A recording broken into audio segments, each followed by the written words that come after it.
로마는 역사 위에 역사를 지닌 도시라는 말 그대로 서로 겹겹이 쌓인 유적지와 모퉁이만 돌면 다른 시대의 중요한 장소를 찾는 것은 드문 일이 아닙니다. 유럽에서 파리 다음으로 방문객이 많은 도시이며 연간 700만에서 1000만 명의 해외 관광객이 방문하고 있는 영원한 도시로 불리는 로마는 기원전 8세기 때의 고대 도시의 흔적들이 잘 보존되어 매년 많은 해외 관광객이 방문하는 도시입니다. 로마 사람들은 인슐라라고 불리는 아파트 스타일의 건물에서 살았으며 마을과 도시에 부유한 로마인들은 도무스라고 불리는 집에서 살았습니다. 고대 로마는 시민들을 위한 나름의 복지 제도를 시행했는데요. 가난한 시민들에게 무료로 곡물을 지급하는 제도는 가난한 사람들에게만 지급되는 것이 아니라 무려 20만 명의 로마 시민이 누렸다고 합니다. 이탈리아의 수도 로마 인구는 431만 6천 명이 모여 살고 있는데 한때 로마는 세계 최초로 인구 100만 명을 기록한 도시였으며 700년을 넘게 유럽을 지배했습니다. 2023년에는 이탈리아를 방문한 해외 관광객 방문객이 최고 기록인 6,800만 명을 돌파할 것으로 예상되는데 이는 2019년 코로나 대유행 이전보다 거의 300만 명이 더 많은 수치입니다.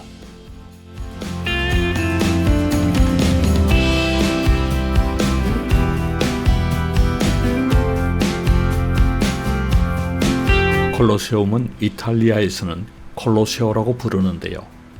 엄청난 유명세 때문에 관광객이 많이 몰려서 항상 긴 대기줄을 감당해야 합니다.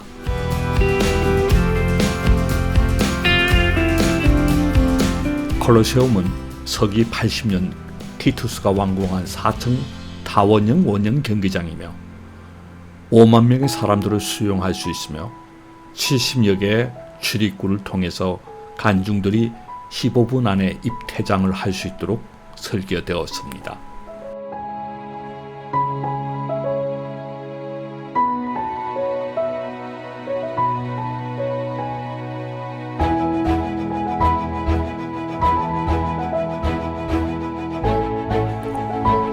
콜로세움 북쪽의 입구문은 치안 판사들이 사용했고 남쪽 입구는 상원의원, 황제, 베스타족이 어식을 치르는 동안 사용했습니다. 서쪽 입구는 죽음의 문으로 알려져 있었는데요. 검투사나 동물의 사체를 옮기는데 사용했다고 합니다. 2층에는 정부 관리와 사업가로 구성된 로마 상류층이 앉았으며 3층에는 일반 로마 시민이 거주했고 4층에는 여성과 가난한 사람들이 나무 벤치에 앉거나 서 있었습니다.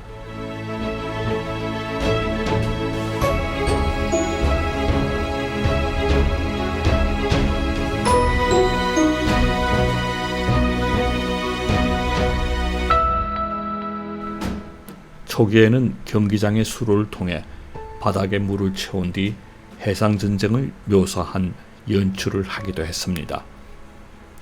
또한 지하로 연결된 70여 개의 엘리베이터로 검투사와 야생동물들을 결투장으로 운반했으며 원형 경기장 위에는 햇빛 차단을 위한 덮개를 설치했는데 당시 기술로서는 대단한 획기적인 기술로 평가받고 있습니다.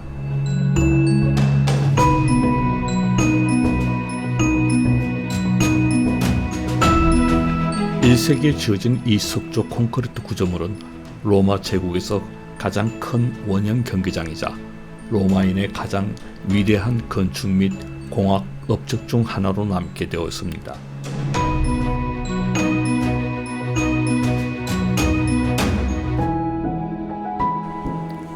로마 제국에는 200개가 넘는 원형 극장이 있었는데요.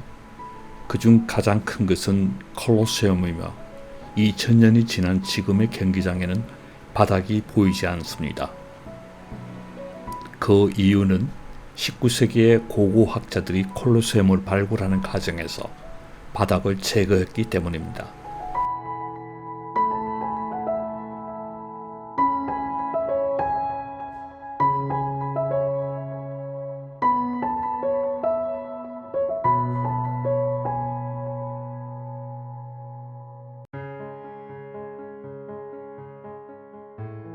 콜로세움에서 열린 최초의 경기는 100일 동안 진행이 되었으며 3,000회 이상의 검투사 싸움이 포함되었습니다. 콜로세움에서 열린 시민들을 위해 진행한 이 이벤트의 결투 기간이 약 400년 동안 이어졌으며 50만 명 이상의 사람과 100만 마리 이상의 야생 동물이 희생되었습니다. 로마의 검투사들은 여러 유형으로 분류가 되는데요. 죽음과 제일 가까운 결투사는 무거운 죄를 짓고 시민권을 박탈당한 후 이곳으로 보내져 노예 검투사로 싸우는 경우인데요. 무게에 능숙하지 않은 사람은 즉결 사형 선고나 다름이 없었습니다. 어떤 판결은 2명의 수감자가 짝을 이루고 한 명은 칼로 무장하고 다른 한 명은 칼을 들고 있지 않는 일련의 방식으로 처형되기도 했습니다. 콜로세움의 가장 매혹적인 비밀은 바닥 아래의 지하 터널 네트워크입니다. 이 터널은 동물, 검투사, 각종 장비들을 경기장으로 오가는 데 사용되었으며 경기장 바닥 아래에는 32개의 엘리베이터가 경기장으로 연결되는 통로가 있는데 이 통로를 통해 싸워서 살아남기 위해 경기장으로 나오는 입구였습니다.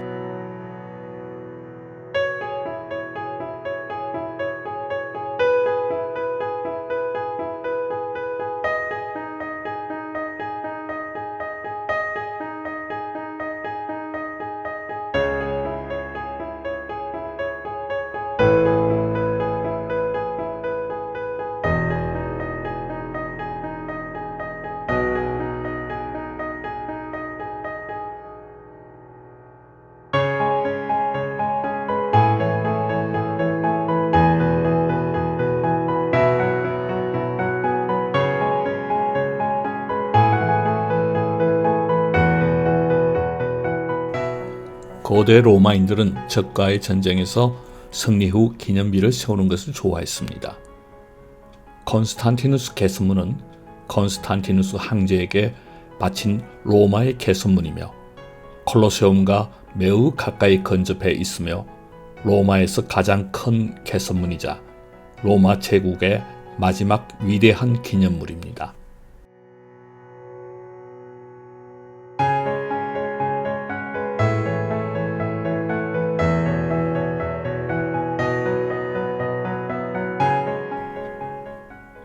콘스탄티누스 황제는 기독교를 로마의 주요 종교로 삼았고 세계에서 가장 강력한 도시가 된 콘스탄티노플을 건설했으며 로마 제국의 주요 전환기 등을 통치했는데요. 개선문은 황제 통치 10주년인 서기 315년에 로마의 원로원이 의뢰하는 것으로 콘스탄티누스가 로마 제국의 단독 지배권을 놓고 병력이 2배나 많은 로마 폭군 막센티우스에게 맞서 서기 312년 밀비안 다리 전투에서 콘스탄티누스 황제가 승리한 것을 기념하기 위해서 건설되었습니다.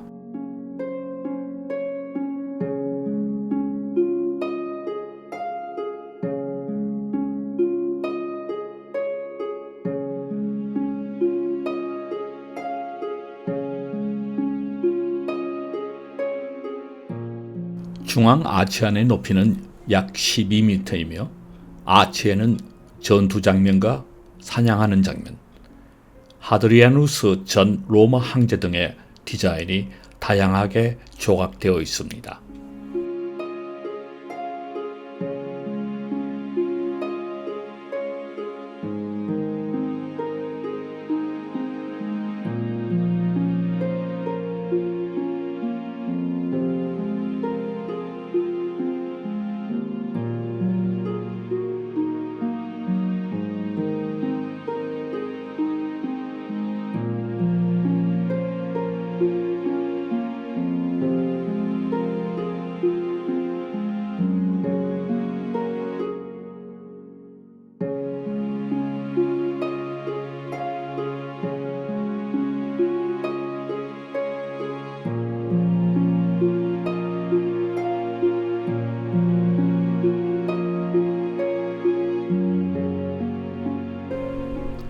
크립토포르티쿠스는 팔라티노 언덕에 서기 54년에서 68년 사이에 네로니아 시대에 속하는 길이 130m의 비밀 통로 공간입니다.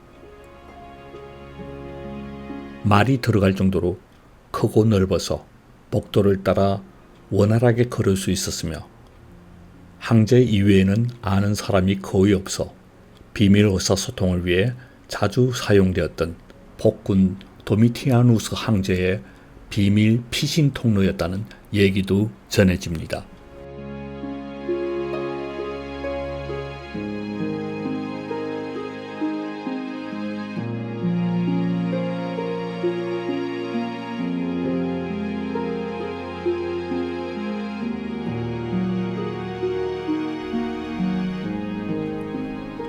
도미티아누스 황제는 모든 면에서 보면 미치광이 같은 사람이었습니다. 그가 서기 92년 팔라티노 언덕에 자신을 위해 지은 거대하고 호화로운 궁전이 생생하게 보여주듯이 그는 가대망상증 환자였습니다. 청중 홀과 성당이 있는 화려한 리셉션 홀, 고급스러운 숙소, 대형 경기장과 항공의 욕조로 구성이 되어 있었습니다.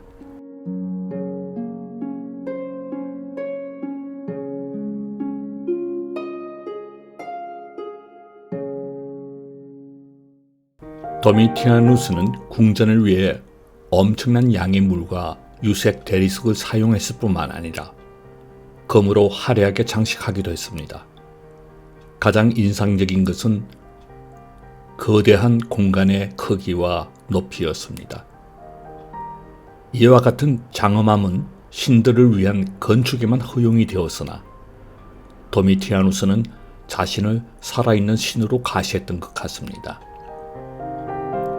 이러한 욕심이 원인이 되었는지 궁전이 완성된 지 불과 4년 만에 그는 암살되고 말았습니다.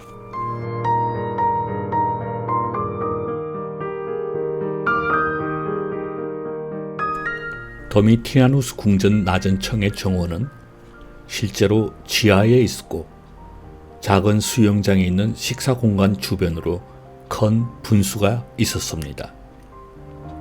중앙 분수에는 4개의 펠터로 디자인된 큰 수영장이 있었으며 벽은 프레스코아로 장식했고 안뜰과 기둥이 있는 바닥은 아름다운 대리석으로 덮여 있었고 주변으로 조각상과 분수가 화려함을 더해주었습니다.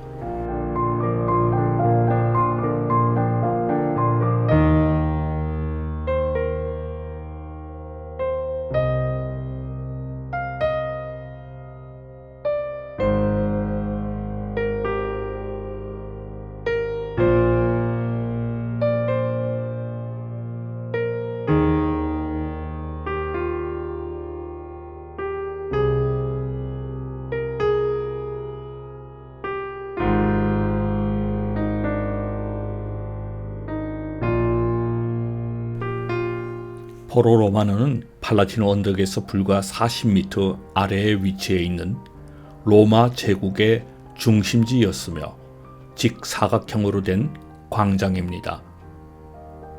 로마인들의 공학적 독창성이 없었다면 로마 포럼의 건설은 불가능했을 것입니다.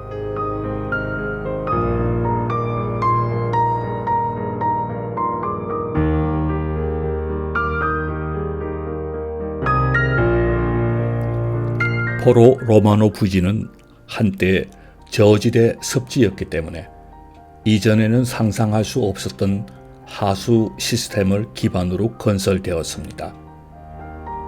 그때의 하수 시스템은 오늘날에도 여전히 테베레 강으로 흘러들어가고 있으며 이는 당시 시스템이 얼마나 발전했는지를 보여줍니다.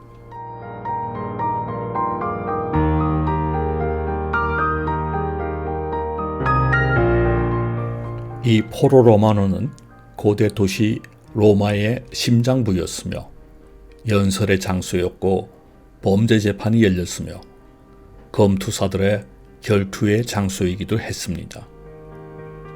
지금은 폐허러 보이지만 고대 로마 시민들의 생활 중심지로 생활의 많은 것들이 모여있던 곳입니다. 포로라는 말은 공공의 광장이란 뜻으로 여기에서 알 수 있듯이 이곳은 고대 로마 시민들의 생활 중심지로 지금은 흩어진 돌덩이와 기둥 몇 개만 남은 폐허로 보이지만 원래는 정치, 종교, 상업 등 시민 생활의 많은 것들이 모여있던 곳이었습니다.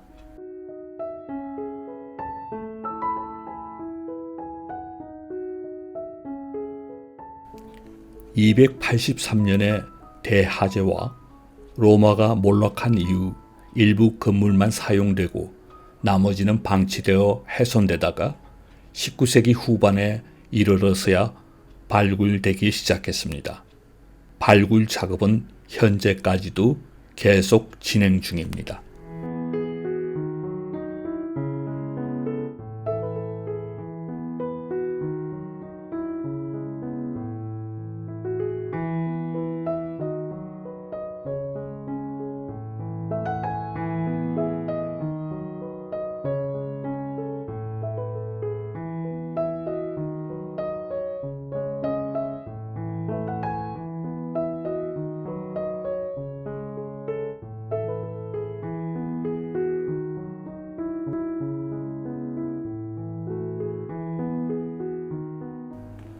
로마의 대전차 경기장은 30만 명을 수용할 수 있는 경기장이며 길이가 600m, 폭 225m의 이 경기장은 로마 최대 규모의 경기장입니다.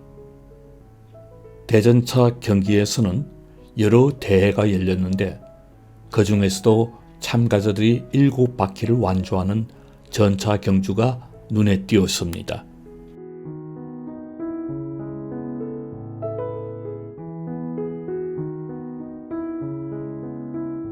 이탈리아 왕국의 초대 국왕인 비토리오 에마누엘레 2세를 기념하기 위해 지어진 조국의 제단은 거대한 대리석은 브레시아 지역의 흰색 대리석이 많이 포함되어 있습니다. 조국의 제단 건물은 폭이 135m, 높이 70m의 크기 때문에 이 건물에는 웨딩 케이크, 털리, 타자기 등의 다양한 별명이 붙어 있습니다. 1878년 1월에 몇천 년 만에 통일을 이룬 이탈리아의 국왕에 올랐던 비토리아 에마누엘 2세가 사망하자 사람들은 그를 기리기 위한 기념관을 짓는다는 명목으로 수많은 돈을 기부했습니다. 1911년 6월 4일에 이탈리아 통일 50주년을 맞아서 부분적으로 낙성식을 열었습니다. 로마 여신상 아래에는 무명용사의 무덤이 있는데 영원한 불꽃과 이를 지키고 있는 두 군인의 모습으로도 식별할 수 있습니다.